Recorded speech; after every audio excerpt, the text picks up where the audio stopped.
Bom dia a todos para mais uma conversa com o presidente. Bom dia, presidente. Aqui nas rádios, no YouTube, na televisão, Canal Gov agora. Hoje está inaugurando o Canal Gov da EBC, que é o canal que vai mostrar tudo que o governo faz para você e pelo país. E estamos aqui nesse primeiro programa. E esse foi um final de semana especial, né? Um final de semana que você voltou um pouquinho para casa, né? Que é sempre uma coisa importante. Você já tinha falado num outro programa. São Bernardo é a sua casa, né?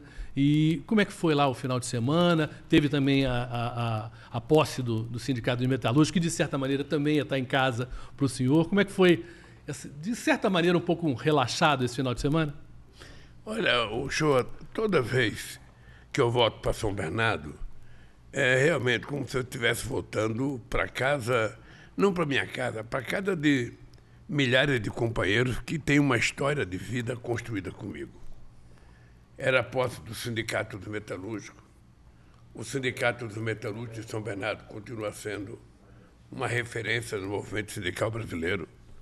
O companheiro Moisés tomou posse e eu fui lá, fui a Gleice, foi a Janja, foi alguns outros ministros. Uma festa muito bonita, muita emoção. E a Maria Rita, que fez um show espetacular. Ou seja, depois que terminou a posse, a Maria Rita fez um show de 1h30, um belíssimo show, ela estava muito emocionada. Ela, inclusive, lembrou que em 1979, a Elis Regina esteve em São Bernardo do Campo para fazer um ato de solidariedade ao fundo de greve que estava acontecendo em 1979. Então, ela chorou e foi uma coisa bonita. E eu voltei vivo. Quando eu encontro com os trabalhadores, ou show, eu volto um pouco renovado. Eu, quando era presidente do sindicato, toda vez que baixava aquele astral, que você achava que as coisas estavam ruins, que as coisas não iam acontecer, eu ia para a porta de fábrica. Eu ficava na porta de fábrica, comentava com um peão, fazia bom dia para outro. E aí você ia percebendo o clima que está dentro da cabeça de cada trabalhador, e aquilo era um estímulo para mim voltar para o sindicato com mais força. O que aconteceu foi isso. As pessoas estão percebendo que o Brasil está mudando. As pessoas estão percebendo que as coisas já estão ficando mais acessíveis a eles. Eles já estão podendo comer caro outra vez. Eles já podem sair com a sacola cheia no supermercado. Eles estão notando que a gasolina está baixando. Eles estão notando que o petróleo está baixando, que o diesel está baixando. Eles estão notando que o saco de cimento está baixando. Uma pessoa me falou: Lula, olha, eu comecei minha reforma, eu pagava R$40 o saco de cimento, agora está 23. Então, o Brasil vai acontecer. O Brasil vai acontecer porque o Brasil precisa de alegria. O Brasil precisa de motivação. O Brasil precisa de uma relação boa entre quem governa e quem é governado. Aliás, é quem cuida e quem é cuidado, na verdade. Então, eu estou muito otimista, eu passo esse otimismo para os trabalhadores. Eu levo muito a sério, eu vejo as informações, eu acompanho as informações, eu acompanho as especulações políticas, as especulações econômicas. Muitas vezes, parte das coisas que a gente ouve não tem nada a ver com a verdade. Sabe, simplesmente alguém falou uma coisa e transformou aquilo numa coisa importante, quando, na verdade, não tinha importância nenhuma. A economia do Brasil vai dar certo. A economia vai voltar a crescer. O salário vai voltar a crescer, nós vamos voltar a gerar emprego, o povo vai voltar a comer melhor. E as políticas públicas que nós colocamos em discussão, que já está hoje praticamente todas funcionando, não ainda 100%, porque ela leva um tempo para funcionar, mas as políticas públicas vão funcionar, o dinheiro vai chegar na base, e quando o dinheiro chegar, o dinheiro começa a rodar e você vai ver que a economia vai começar a crescer. Esse é meu otimismo, a imagem do Brasil no exterior voltou a ser uma imagem muito respeitada. Eu tenho viajado muito, eu tenho participado de reuniões importantes. Ainda esse ano eu tenho, sabe, a ONU, eu tenho a África do Sul, os BRICS, eu tenho a Índia, o G20, e tenho a grande reunião que eu vou fazer dia 8 e 9 de agosto em Belém para discutir os países amazônicos. Então eu voltei de São Bernardo, eu diria, renovado, motivado, animado, ciente de que nós estamos no caminho certo.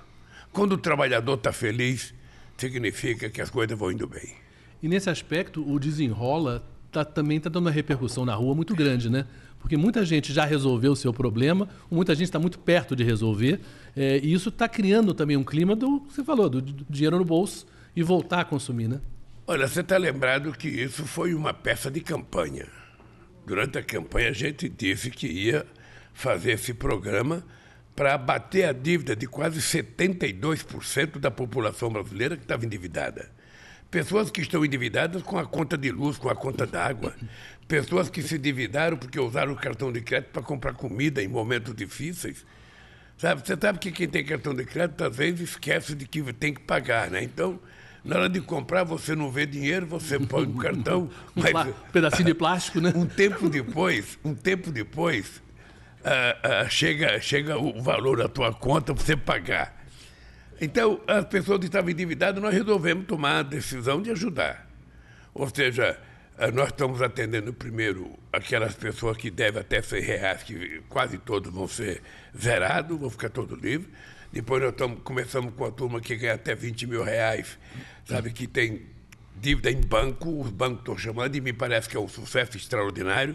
Tem gente reduzindo em 90% a sua dívida. E agora, em setembro, vai entrar o grosso. Vai entrar o grosso, que são pessoas até R$5 mil, R$2 mil, R$1.500, R$3 mil, pessoas que estão devendo no varejo. Aí... Com as lojas, tem que resolver com as lojas. Pessoas que compraram e que estão devendo, que não conseguem pagar e que estão no Serasa, essas também nós vamos tentar ajudar. Então, esse é o grosso que vai começar agora e será o grande teste do programa. Mas até agora, o sucesso do Desenrola é muito maior do que a expectativa. O sucesso dele, a procura e a competência de funcionamento, ou seja, as coisas funcionaram bem. Os bancos trabalharam bem, as pessoas que têm dívida trabalharam bem, sabe, o governo articulou corretamente. Então, eu só posso dar os parabéns aos companheiros que, sabe, arquitetaram o Desenrola, porque ele vai ser um sucesso e eu espero que a partir de setembro ele resolva totalmente o problema do pessoal que está com dívida pequena no Brasil. Por falar em problema, presidente, a gente soube que o senhor esteve no hospital lá em São Paulo para tratar desse quadril, desse problema na perna que te incomoda. Explica para a gente o que está acontecendo exatamente. Quer dizer, você está empurrando isso, né? Que é um incômodo, precisa operar, não precisa operar. O que está acontecendo? Eu estou como jogador de bola que não quer dizer para o técnico que está sentindo uma dor para não ir para o banco. Ele quer continuar jogando e ele finge que não está doendo.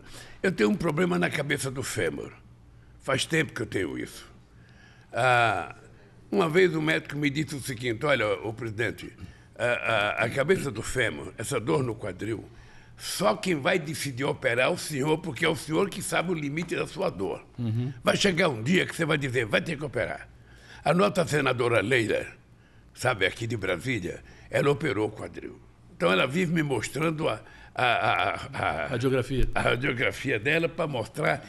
Presidente, é uma coisa simples, eu fui para o céu depois que eu operei, porque a gente pensa que não vai ficar bom, com 3 meses eu já estava fazendo de tudo. Esse dia eu estava cortando o cabelo e o companheiro que corta o cabelo falou para mim, presidente, eu fiz em setembro do ano passado. Eu fiz em setembro, presidente, eu não conseguia mais sequer calçar o sapato. Eu estou inteiraço outra vez, estou até fazendo esteira. Isso tudo me motivou a tomar uma decisão. Eu quero fazer a cirurgia porque eu não quero ficar com dor. Claro. Olha, deixa eu lhe falar uma coisa, Shoa. Ninguém consegue trabalhar com dor o dia inteiro. Então, eu sinto que às vezes eu estou com mau humor com meus companheiros. Uhum. Eu chego de manhã para trabalhar, quando eu boto o pé no chão já dói. E eu tenho que falar bom dia sorrindo, às vezes eu não consigo falar. Às vezes fica visível no meu rosto que eu estou irritado, que eu estou nervoso. E aí você vai ficando uma pessoa incômoda, você vai ficando uma pessoa chata, você vai ficando uma pessoa que ninguém quer falar bom dia para você mais, com medo de tomar um esporro. Então, eu estou chegando à conclusão que eu tenho que operar. Eu sábado fui fazer um procedimento, domingo eu fui fazer um procedimento, que era um teste para saber se aquele procedimento me garantia que eu pudesse ficar 12 horas sem dor. O procedimento deu certo. Eu fui na festa do sindicato, participei lá, não tive dor. Mas na segunda-feira de manhã, já tinha acabado as 12 horas que o médico me deu, voltou a doer. E parece que voltou a doer um pouco mais. Tá? Eu vou fazer um novo procedimento. Eu quero fazer um novo procedimento e estou me preparando para outubro. Estou me preparando fisicamente, vou fazer um regime mais duro, estou fazendo mais física, porque eu lamento muito não poder andar esteira. Eu adorava fazer esteira, e eu lamento não estou podendo fazer, então eu fico só fazendo, sabe, peso, fico fazendo braço, perna, peitoral, mas eu queria fazer parte aeróbica mesmo de andar, queria né? correr. Bem, então o que eu tenho de decisão? Eu tenho muitas coisas importantes para fazer. E muita viagem, né? Eu não quero parar. Veja, eu agora, dia 9 e 8, eu tenho o grande encontro dos países amazônicos em Belém. Esse encontro ele é importante porque ele vai balizar a discussão da COP 28, que será realizada no final do ano nos Emirados Árabes. A partir daí, Brasil, os países da América do Sul que fazem parte da Amazônia, mais os 2 Congos que nós convidamos para vir na reunião, mais a Indonésia, são os países que têm muita reserva de floresta. Então, o que nós queremos é dizer ao mundo o que nós queremos fazer com a nossa floresta e dizer o que o mundo tem que fazer para ajudar. Porque prometeram 100 bilhões de dólares em 2009, até hoje não saiu esses 100 bilhões de dólares. Então, vai ter possivelmente a reunião mais importante. Nós temos uma coisa aqui chamada Tratado Amazônico, chamado OTCA. Ou seja, há 45 anos não se reúnem os presidentes dos países. Então, é a primeira reunião que eu vou fazer com os países amazônicos para tomar uma decisão única, para a gente tentar discutir seriamente. Ontem eu recebi aqui um vice-presidente da NASA, um diretor da NASA, que quer discutir conosco, sabe, um acordo, sabe, um compromisso para que ajudar a gente a fiscalizar de satélite, porque nós temos isso com os chineses. E eu falei, qualquer ajuda será bem-vinda aqui. O que nós queremos é evitar que haja queimada na Amazônia e desmatamento. Depois desse debate no Amazonas, eu tenho os BRICS na África do Sul. É um BRICS importante e a gente ainda não sabe se o Putin vai ou não vai, porque tem uma condenação no Tribunal Internacional, que a África do Sul é signatária, e se o Putin for lá, pode ser que a justiça mande prender o Putin. O que vai acontecer? Sim. Então, não sei se ele vai.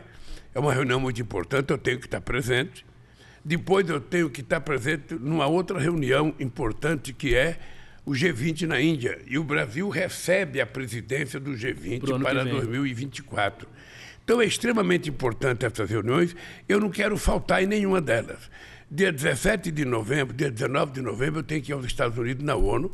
Vou fazer o meu pronunciamento de abertura. E depois o companheiro Biden propôs um acordo entre eu e ele para fazer o lançamento de um programa de geração de empregos lá na ONU também. Eu quero fazer, vamos preparar um documento para fazer com o Biden. Então, é o seguinte, o que me sobra de tempo... É outubro. O que me sobra de tempo é outubro, sabe? Então, eu tenho que tentar calcular bem para que no meio de outubro, se for isso que eu vou fazer, eu fazer a cirurgia, uma cirurgia razoavelmente rápida, sabe? 2 horas e meia, parece que você está pronto. O médico me disse sexta-feira que, dependendo, sabe, do meu estado físico, com 3 horas depois eu já posso estar dando os passinhos com o andador, sabe? E depois vai depender da minha disciplina de recuperação. Então eu vou fazer. Enquanto eu estiver me recuperando, o Alckmin fica no comando, sabe, com total tranquilidade, que eu tenho total confiança no Alckmin, ele é um parceiro extraordinário. E o Brasil vai em frente, porque a engrenagem já está funcionando. Sabe? Ou seja, quando você faz um motor muito grande, você testa ele com motor pequeno. Na Vilares, quando a gente fazia navio de 12 metros de altura, motor de navio de 12 metros de altura, a gente fazia na Vilares, quando você ia testar eles, era um motorzinho pequeno que acionava o motorzão grande. Ou seja, então, as coisas começaram a funcionar, as políticas começaram a funcionar, as coisas começaram a engrenar.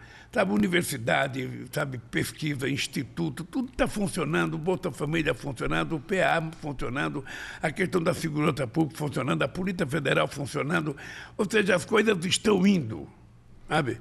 Então, eu estou tranquilo, eu estou com essa preocupação só de fazer. É uma tranquilidade do ponto de vista científico, porque a medicina está muito avançada nessas operações, e eu vou fazer, porque eu não quero ficar com dor. Não é mole, não é mole você levantar com dor todo dia, de sábado e domingo, de segunda. Você não pode entrar na piscina porque se você fizer movimento com os pés dói. Sabe? Então é um negócio enjoado. Você já levou o máximo que podia. Eu sou uma pessoa que eu gosto de brincar muito, eu sou um cara de bom humor, então se eu ficar, sabe, mal-humorado, não vai ser legal. Não é você, não vai ser né? legal. Aí você começa a brigar até com as cachorrinhas, sabe? Não, eu quero ficar de bom humor, porque eu quero fazer esse país dar certo. Eu assumi um compromisso com o povo brasileiro. Não quero fazer nenhum milagre, eu só quero que esse povo volte a comer bem, que esse povo volte a trabalhar, que esse povo volte a morar, que as crianças possam estudar em escola de tempo integral, que nós vamos fazer o lançamento agora, escola de tempo integral, para garantir que a criança tenha mais capacidade de estudo, mais tempo de estudo e mais segurança, porque está dentro da escola. A gente vai fazer isso. Eu quero que as pessoas voltem a viver bem nesse país. Quando a família está bem, está tudo bem no mundo. Quando a família está mal, pai e mãe estão se degladiando, estão brigando, está tudo azedo, sabe? Eu tinha uma coisa que eu dizia sempre assim para a Marisa, quando eu estava no sindicato, eu falava, a gente não pode brigar, porque se a gente briga, você vai trabalhar azedo. Eu não gosto de brigar com a casa. Não gosto de brigar em casa, às vezes quer brigar comigo, não tem briga. Comigo não tem briga porque eu já brigo lá fora. Eu já aturo Pimenta, eu aturo Stuka, o Crispiniano, o dia inteiro, o Marcolinha, ou seja, não, eu quero brigar em casa não. Em casa eu quero Casa é paz. Em casa eu quero paz e amor. E, se possível, namorar bastante. É assim que é a vida. Essa coisa que você falou de estar bem em casa, né? E uma das coisas dessa semana que vocês fizeram foi o negócio da segurança alimentar, né? De cozinha solidária.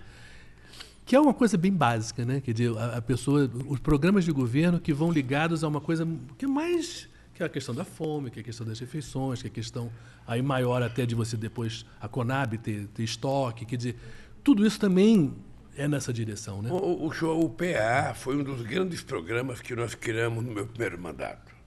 Um programa excepcional, porque você compra alimento do pequeno e médio produtor rural. Às vezes você compra o excedente, às vezes você compra porque ele não tem preço. O que você não deixa é o alimento estragar na roça. E você compra isso. E você distribui esse alimento para entidades, sabe, filantrópicas.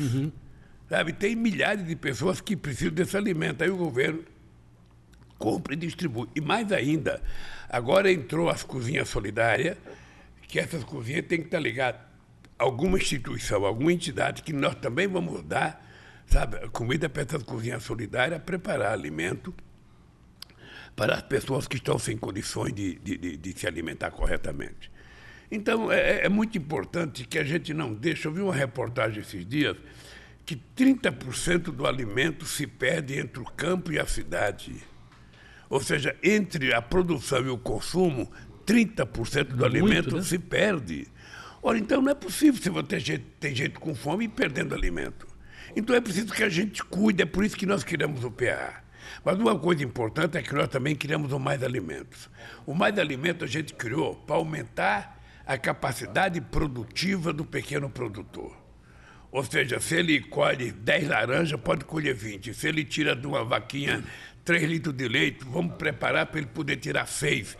E assim sucessivamente. Então, nós abrimos uma linha de financiamento de máquinas e implementos agrícolas para o pequeno e médio produtor. Sabe que o Brasil tem 4.600.000 produtores que têm até 100 hectares de terra. Essa gente é que produz 99% das coisas que a gente come. Tá? Essa gente que produz. Então, o Mais Alimento ele tem como objetivo fomentar a modernização, sabe, da possibilidade dele aprimorar a sua capacidade de trabalho, financiar uma máquina mais barata, um pequeno trator, uma pequena coletadeira, sabe, coisas para ele fazer irrigação. Então, tudo isso nós vamos financiar na expectativa de que ele dobre a produção dele. Se ele dobrar a produção dele, vai cair o alimento, vai ficar mais barato para o povo comer, ele vai ganhar também o que é justo, e ele merece ganhar. E, se for o caso, a gente vai exportar, se for o caso, a gente vai dar mais alimento para o povo comer. É esse país que eu quero entregar quando terminar o meu mandato. Esse país com fartura na mesa. Então, eu tenho certeza que isso vai acontecer. Então, tudo isso me deixa muito, muito, muito feliz. Às vezes eu vejo muita... Às vezes, você sabe, o Show, você que é um jornalista muito experimentado, você sabe que às vezes também um jornalista vai para o microfone, ele não tem muito o que falar. Então ele começa... Devagar. Ele começa devagar. Então ele fala uma coisa, ele fala, Lula brigou com o Stuka, Lula brigou com o Show, Lula brigou com o Pimenta não foi trabalhar de manhã. Então vai contando coisa que você nem sabe o que aconteceu. Deixa eu te falar uma coisa. O Lula não conversa com o Centrão. O Lula conversa com os partidos políticos individualmente. Eu posso conversar com o PP, eu posso conversar com a União Brasil, eu posso conversar com os partidos que são da base, mas eu não reúno o Centrão. O Centrão não existe. O Centrão é o ajuntamento de um grupo de partidos em determinadas situações. Eles nasceram na Constituinte de 88, com o Roberto Cardoso Alves, com o Fiuza, com o Delfim, sabe? Que não queriam que a esquerda avançasse muito, então, quando a gente estava avançando muito nos direitos sociais, criou-se o Centrão, ou seja, todos os partidos mais conservadores se juntaram. Eles estão aí, representados em 50 partidos. Então, eu não quero conversar com o Centrão enquanto organização, eu quero conversar com o PP, eu quero conversar com os republicanos, eu quero conversar com o PSD, sabe? Eu quero conversar com a União Brasil. É assim que a gente conversa. E é normal que, se esses partidos quiserem apoiar a gente, eles queiram participar do governo e você tentar arrumar um lugar para colocar, para dar tranquilidade ao governo nas votações que nós precisamos para melhor aprimorar o funcionamento do Brasil. É exatamente isso que vai acontecer. Lamentavelmente, no Brasil, se adota a política, sabe, a imprensa trata esse negócio, vai dando o que você recebe. Ou seja, em qualquer lugar do mundo, isso é negociação você faz normal, acordo. Né? Uhum. Em qualquer lugar do mundo, você faz acordo. Tá? Mas aqui no Brasil, tudo é dando o que você recebe. Então, eu trato isso com mais clareza, eu trato isso com mais simpatia. Ou seja, eu converso com o deputado, eu converso com o senador, eu mandei um projeto de lei, ele não é obrigado a concordar com o meu projeto de lei, ele pode propor mudança, sabe? E às vezes a mudança que ele propõe pode melhorar, às vezes pode piorar. Se piorar, eu veto. Se melhorar, fica. É assim que é o jogo tem que ser à luz do dia. E é assim que nós vamos fazer, é assim que nós vamos governar esse país. E a reforma tributária, de certa maneira, mostrou que isso é possível, né?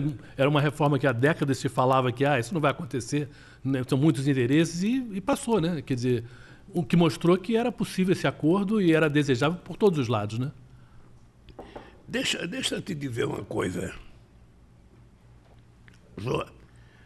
A política, a gente considera a política a arte do impossível. Porque na política, tudo que parecia impossível pode se tornar possível. Vamos ver o seguinte, em 1989, qual era o analista político do Brasil que imaginava que fosse um torneiro mecânico e o Collor para o segundo turno? Os candidatos presidenciais eram Ulisses Guimarães, o senhor constituinte, era Brizola, que fazia 15 anos que estava exilado e achava que era presidente da República, era Maluf, era FIFA, era Mário Covas, Aureliano Chaves. Eu era o quê? Eu era um bagrinho, eu era um lambari, solto dentro de um lago para o Jaú me comer, para os pintados me comer. Não, terminou eu indo para o segundo turno. Isso não estava na lógica da política. Sabe? E veja que engraçado. Eu fui o segundo em 89, o segundo em 94, o segundo em 98, o primeiro em 2002, o primeiro em 2006, o PT foi o primeiro em 2010, 2014, o segundo em 2018, o primeiro agora. Então as pessoas não podem tratar o PT como se fosse um partido insignificante. É o partido mais organizado e mais forte desse país. E por ser o mais organizado e mais forte, também é o mais alvo de crítica de todo mundo. Quem não é petista Natural. É contra petista. É que nem Flamengo. Quem não é Flamengo é contra o Flamengo. Quem não é Flamengo é incapaz de reconhecer que o Flamengo joga bem. Eu sou vascaíno, a Janja é flamenguista, a gente quebra o pau, sabe? Ela grita, ela fica nervosa. E o meu Vasco está muito ruim. Benza a Deus, o Vasco e o Corinthians, sei lá, ele é um benzedor, sabe? E o que é que nós estamos vendo? A política tributária parecia uma coisa impossível, sabe? E o Haddad foi costurando, o Crispiniano, o o companheiro Guimarães, o companheiro Jacques Wagner, o companheiro Padilha, foram conversando ali, conversando ali, tem uma coisa a mais aqui, uma coisa a menos ali, você vai tirando, daqui a pouco tem um formato de uma política tributária aprovada que tem como objetivo baratear a quantidade de imposto, diminuir, sabe, tipificar com coisas menos burocráticas e fazer com que a gente, cobrando menos, arrecade mais, porque todo mundo vai ser obrigado a pagar. Então, se isso der certo, é um bem para o Brasil, não é um bem para o Lula, que já está com 77 anos, é um bem para quem nasceu agora. É um bem para o meu bisneto, para a minha bisneta, sabe? É isso que está acontecendo no Congresso Nacional. Eu tenho conversado com o Pacheco, eu tenho conversado com o Lira, eu tenho conversado com os líderes. Ora, o que eu sinto, na verdade, é que as pessoas estão com muita boa vontade de fazer as coisas acontecer. O que eu sinto é isso. Sabe? E é direito das pessoas quererem fazer acontecer e falar o seguinte, olha, eu estou a fim de participar do governo. Para participar do governo, você pode ter um ministério. Agora, não é o partido que quer vir para o governo que escolhe o ministério. Quem escolhe o ministério é o presidente da República. Quem indica o ministério é o presidente da República. Quem oferece o ministério é o presidente da República. E eu acho plenamente possível. Nós vamos discutir isso nesses próximos dias. Não estou preocupado, ainda não fiz nenhuma conversa com ninguém. Eu vejo todo dia boato. Lula conversou com não sei quem, Lula chamou não sei quem, Lula... Não conversei com ninguém. Por favor, se tiverem que falar de mim, fala o seguinte, o presidente não conversou com ninguém. Se tiver gente falando que conversou com o presidente, é mentira. É mentira. Quando eu conversar, eu terei todo interesse, que a imprensa saiba, porque não tem conversa sigilosa na minha vida política. E não tem por que esconder, quer dizer, é uma coisa que é para o bem do Brasil, quer dizer, não tem por que teria. O técnico querer escolher o jogador que vai colocar em campo. Ele fica, não vou só no vestiário, só no vestiário. Mas uma hora vai ter que colocar o cara em campo, todo mundo vai saber quem é que vai jogar. E você tem que escolher o cara que vai contribuir mais com o país. Presidente, assim como o Congresso, o senhor tem a sensação, na rua, no Congresso, de que há uma vontade do Brasil de mais paz? E paz, falando no sentido de não ser tão agressivo, de poder negociar, de poder conversar, de poder realmente chegar a um acordo para o bem do país e de deixar para trás uma coisa que dividiu a gente. Isso está caminhando nessa direção? Acho que nós estamos caminhando nessa direção. Eu sinto, e todo mundo que fala comigo mostra que tem um clima mais tranquilo. Ainda tem algumas pessoas viciadas no passado. Lamentavelmente, tem algumas pessoas que parece que a cabeça ficou atrofiada e as pessoas não querem evoluir. Em todo lugar, no meio dos trabalhadores, no meio dos empresários, no meio dos intelectuais, no meio dos banqueiros, não é um outro sentimento. Tem muita gente. E nós não podemos ficar brigando com essa gente. O que nós precisamos é ir conversando, tendo paciência. Veja, quando acontece aquilo que aconteceu com o Alexandre de Moraes no aeroporto de Roma, eu acho que um cidadão que faz isso, ele não é um ser humano que você pode ter respeito por ele. Ele é um canalha. Porque ele precisava, pelo menos, ser educado. O ministro estava com a mulher. O ministro estava com o filho, porque se vale a moda desse cidadão que vai xingar um ministro que votou uma coisa que ele não gosta, os ministros não terão mais sossego no Brasil. Ou seja, o voto vai ter que ser secreto para que ninguém saiba naquilo que o ministro votou. Porque não é normal. Eu tenho 77 anos, fiz oposição 50, eu nunca xinguei uma pessoa no aeroporto.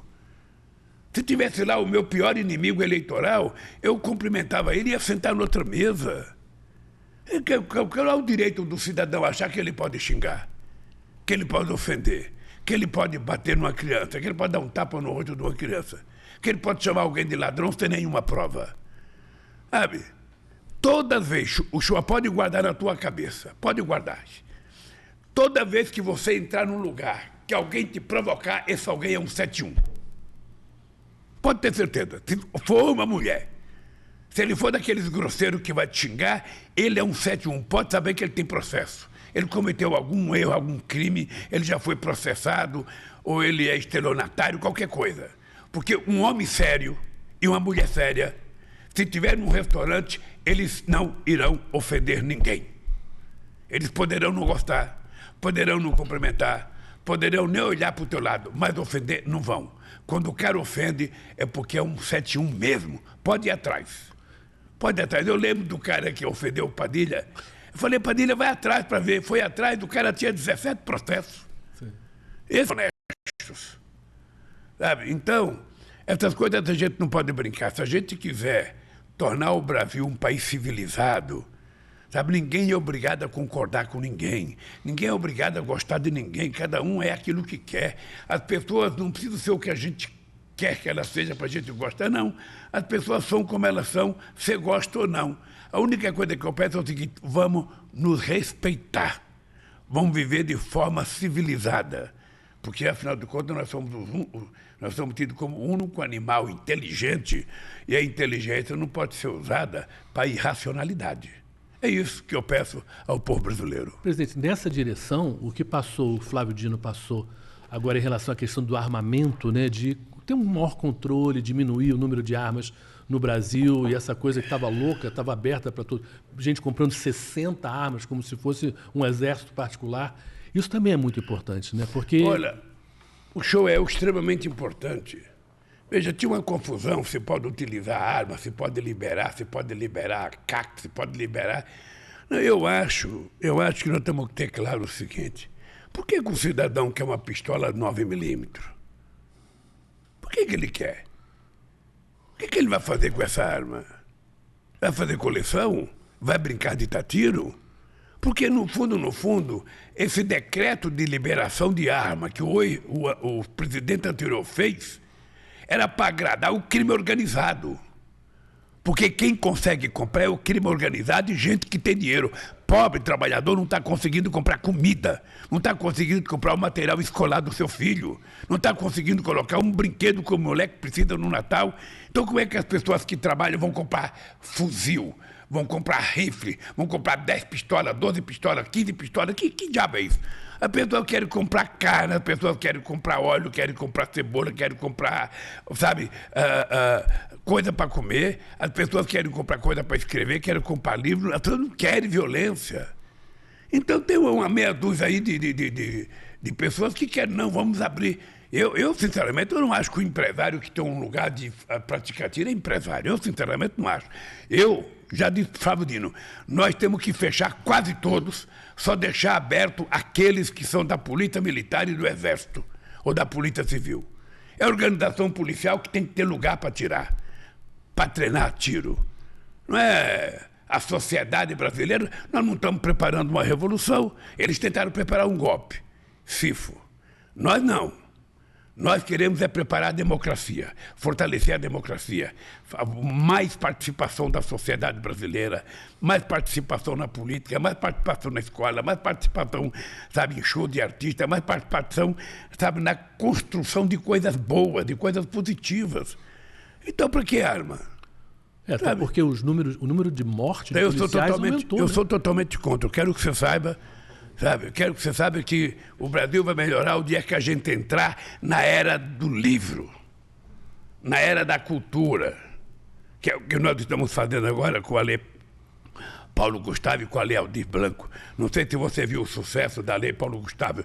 97% dos municípios brasileiros, melhor, 98%, se inscreveram para receber o dinheiro. Olha, significa que você não tem noção da alegria do prefeito. Eu recebi 2 milhões para a cultura, recebi 1 milhão, sabe? Coisa que não tinha. Eu tinha acabado com o Ministério da Cultura, porque eles queriam criar o Ministério das Armas, o Ministério da Violência, o Ministério da Fake News, o Ministério da Mentira. É isso que eles queriam criar.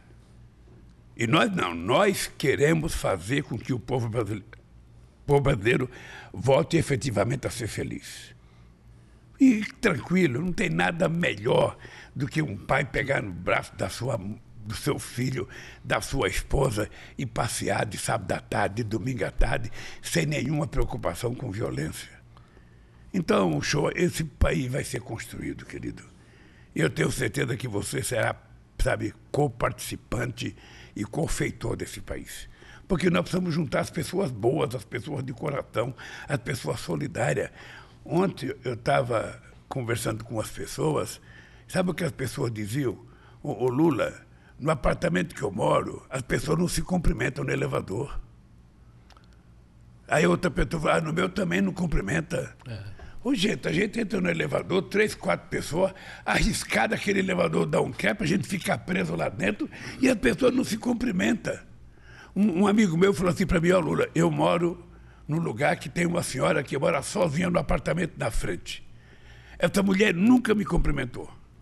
Ela não sabe que se tiver um problema, eu serei o primeiro médico dela, eu serei o primeiro enfermeiro dela, eu serei o primeiro motorista dela. Porque se eu estiver em casa e ela tiver um problema, eu vou cuidar dela. Mas ela não fala bom dia para mim. Nunca falou bom dia. Sabe? Então eu não sei o que eu faço. Capaz dela ficar mal, eu correr atrás dela, ela não querer que eu atenda ela.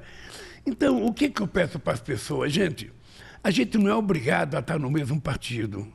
A gente não é obrigado a estar na mesma igreja. A gente não é obrigado a torcer para o mesmo time.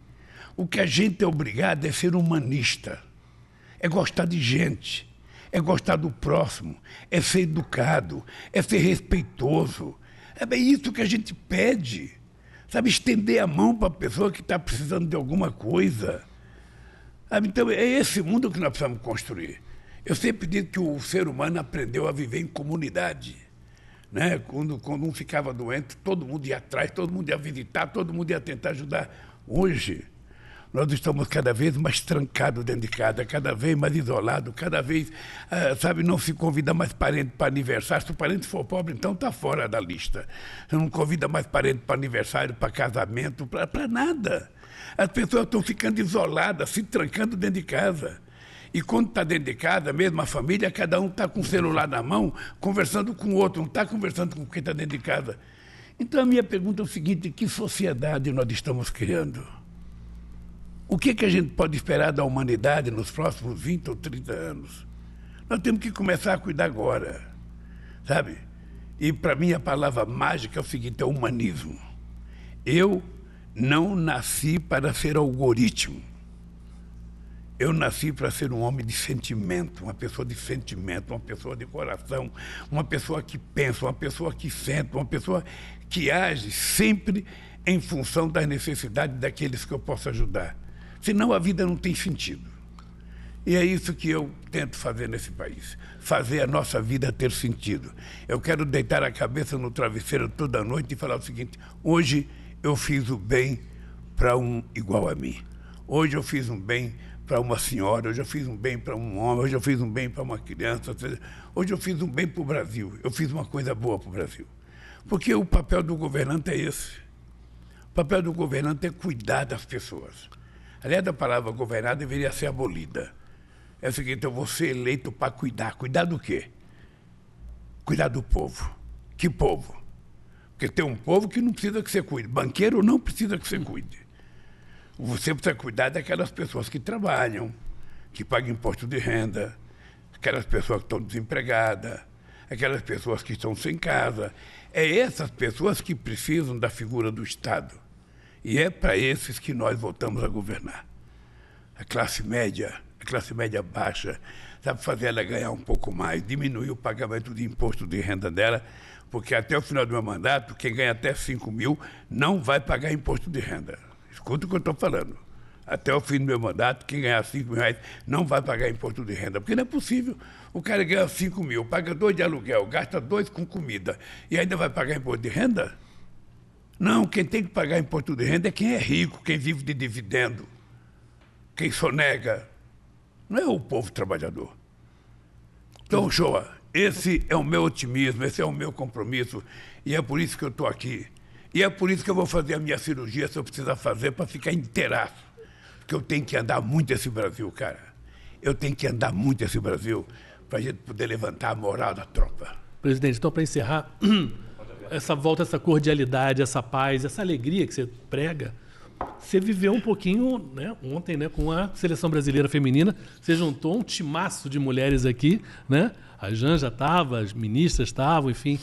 Foi uma alegria, né? 4-0 foi uma coisa já boa, esse é um bom começo pra gente. Né? Eu senti só meio tempo que era muita mulher e eu sozinho de homem, eu resolvi me mancar. Mas veja, só para você saber uma coisa, das 17 jogadoras que foram convocadas para a seleção, que estão lá, 17 recebe, das 23, 17 recebe Bolsa Atleta. Tá? Só para você ter ideia. Hoje o Bolsa Atleta tem 7.887 atletas inscritos recebendo uma certa quantia de dinheiro que é variável. Nós criamos esse programa em 2004. Então, por que a gente criou o Bolsa Atleta? Porque as pessoas só conseguem sobreviver, sabe, do esporte quando ela fica famosa.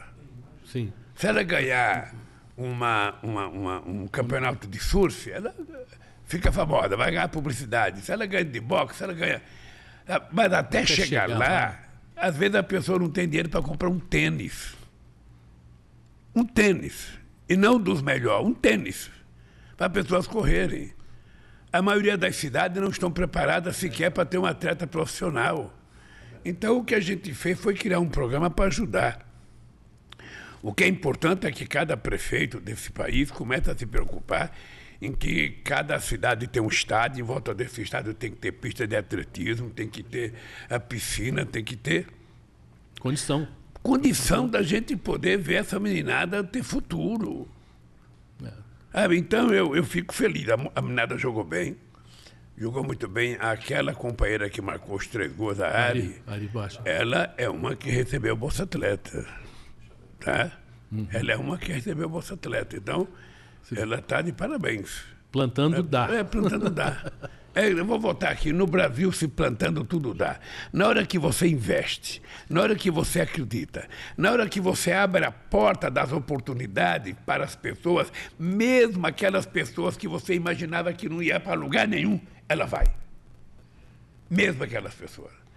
Eu vi a história do Santos Dumont no dia de homenagem ao Santos Dumont. Eu não conhecia os detalhes da história.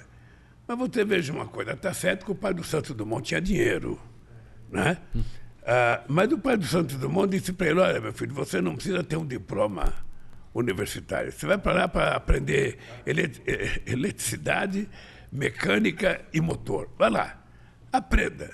E foi isso que ele foi, e por isso que ele se tornou um inventor extraordinário. Eu acho que o único inventor do avião. Os americanos tentam dizer que foram eles, mas eles fizeram uma catapulta, era quase que um estilingue para levantar avião. O primeiro aparelho mais pesado que o ar que subiu foi o nosso querido Santos Dumont. Que muitas vezes eu acho que no Brasil ele não é muito respeitado, porque se queira muito... lembrado, né? O Brasil não está preparado para ter heróis. É engraçado isso, o Brasil às vezes não gosta de ter heróis, sabe?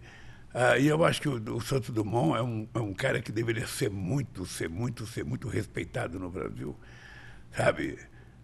Porque não só inventou relógio, como inventou relógio de pulso. Inventou relógio de pulso. Ninguém sabe, mas ele inventou. Sabe? Aí hoje eu estou com o relógio de pulso aqui, Chico, ó. Esse relógio aqui eu ganhei em 2005 do Chirac, no ano de aniversário, no ano de comemoração do Brasil. Sim. A França fez uma homenagem ao Brasil, os nossos fuzileiros navais foram desfilar no desfile da França. E aí, de repente, o Chirac me deu esse relógio. Você sabe que esse relógio ficou perdido 25 anos? É? Como assim? Você deixou ele... Não, eu não sabia onde estava. Sim. Quando agora eu fui mudar, que eu fui abrir gaveta, estava lá.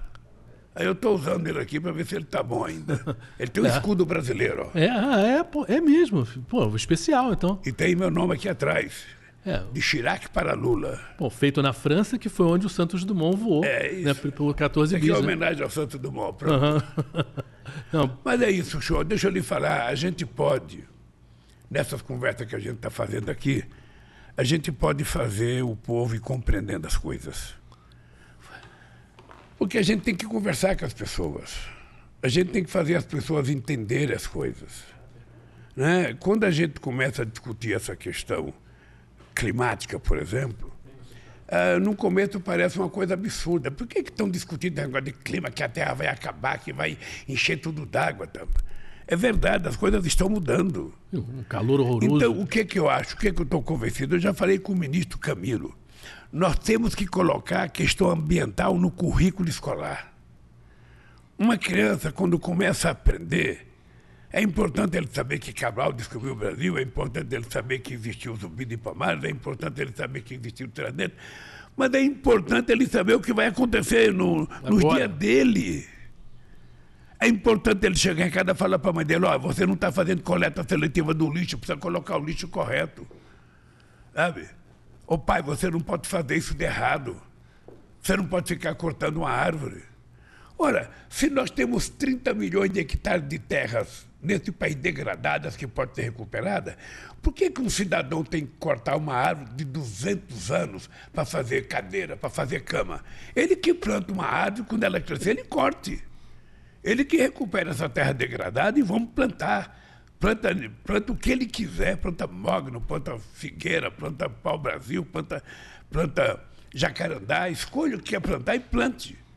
Mas não fique derrubando o que não é seu, porque o que existe lá é do povo brasileiro e é da humanidade. E nós vamos cuidar com muito carinho e muito amor.